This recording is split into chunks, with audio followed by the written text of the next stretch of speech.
right. All right, so I should be sharing my screen. Just confirming. Okay, good. This is kind of weird. So this is our first online conference, so bear with us a little bit if we're a little bit weird here. First time doing this. But thanks everyone for joining us for the first Laracon Online. I think it's going to be really awesome. There's a ton of excitement, obviously, for everybody to be able to participate from around the world. So let's jump in and do it. All right, so first, I just want to thank all of you guys and gals out there for buying a ticket and participating in the event. Obviously, we couldn't do it without you, and also we're doing it, for you and to be able to reach all these different people across all these countries, who for whatever reason would never be able to come to a Laracon in person, and also just it's ended up being a fantastic conference in its own right. So I'm really excited about the speakers we have, the talks they're doing. It's really going to be great. Just a couple updates here. We have actually, just over almost 3,900 attendees, and I'm sure we'll have some more throughout the day. So when me and Eric and Taylor first chatted about doing this conference just 5 or 6 weeks ago, kind of like the way out there number was 4,000, and I think we'll get pretty close to that. So really amazing growth in the Laravel community. Userscape, my company, ran with Taylor the very first Laracon US, which had just over 100 people. So now just 4 years later to be at 4,000 people in an online conference is amazing. I did also want to note one other thing. I know a lot of people are having like viewing parties, which is totally awesome. It's something we did not foresee at all, but there's a lot of people doing that, watching this together in offices and different places. There's one group that's in a theater. Hello out there, people in the theater. Anyway, so we definitely love for you to share pictures of your party. Just post them up on Twitter and at Laracon Online, and we'll retweet those, and we just want to kind of aggregate those too, because I think those would just be really cool to have. All right, so a little bit of business here. I want to thank our sponsors. Part of the premise of this whole thing was to keep the ticket prices really, really, really affordable. And the only way to do that and still be able to have professional streaming and videos and pay the speakers and all the other things that go into a conference was to have backing of the sponsors. And all the sponsors here really stepped forward. So definitely thanks a lot to them. Go out and thank them on Twitter and elsewhere. Use their stuff. Actually, everybody here is big Laravel supporters in their own right. They use Laravel.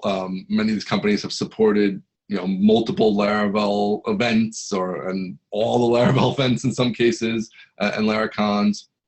So definitely want you to support them and give them just thanks for helping us with this. And they took a big risk. We went to them and we said, hey, we're doing an online conference. We don't know if anybody's going to show up. So they took a chance on us, and I think it's paid off. And with their support and your support, we're able to do it.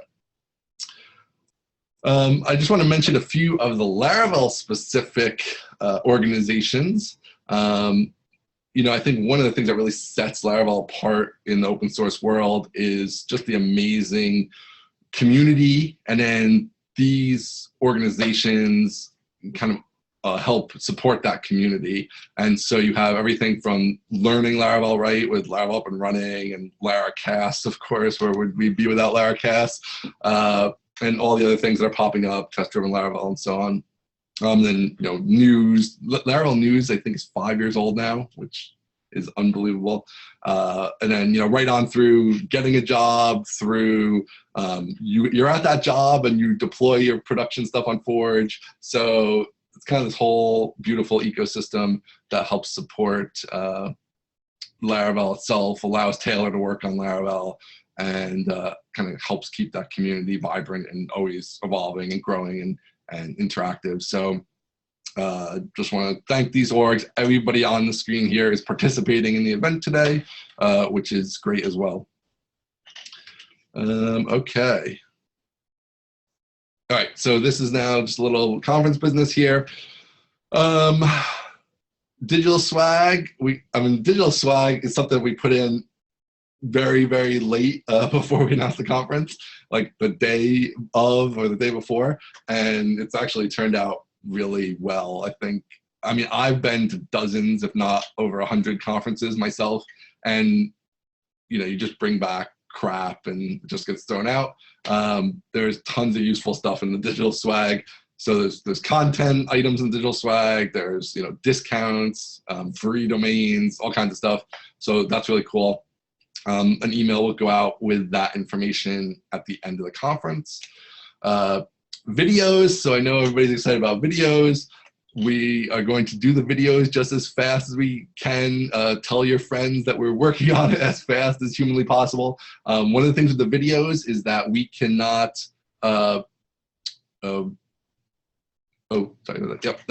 we cannot do the video production until after the conference ends. And so, then the service does a bunch of processing itself and shoots us out a video, and then we're going to get the video and download this 10-hour video and chop it up. So that's going to just take a little time there. So hopefully we'll have it in a day or two is my goal. Schedule, we're going to try to stick to the schedule. I don't know who knows with this online conference how that's going to go. I'm guessing occasionally some talks might end a little bit earlier than scheduled, just because there's no like walking on stage and all those kind of things. So if that happens, we're just going to take a little break and try to start the talks at their scheduled time, because we do have a lot of people who are not going to be here for the whole event and are going to be coming in and out. And so I'm going to try to start each talk at the time that we scheduled it. We do have breaks. So we didn't do a lunch break since everybody's all around the world, and it didn't really make a lot of sense what time zone should the lunch break be in or whatever. But we do have these 15-minute breaks where you can get up, and I'm going to get up and take a break. Slack rooms, just so you know, there's other channels besides general in Slack. If you're new to Slack, you can add those over in the left side channel bar. But there's now country channels, and there's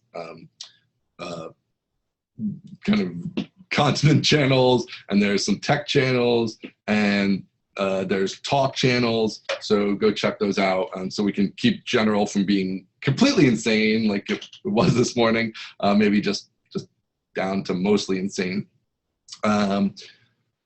Also Q&A, how we're going to work the Q&A is you can post your questions in the Q&A channel for this talk that you're watching.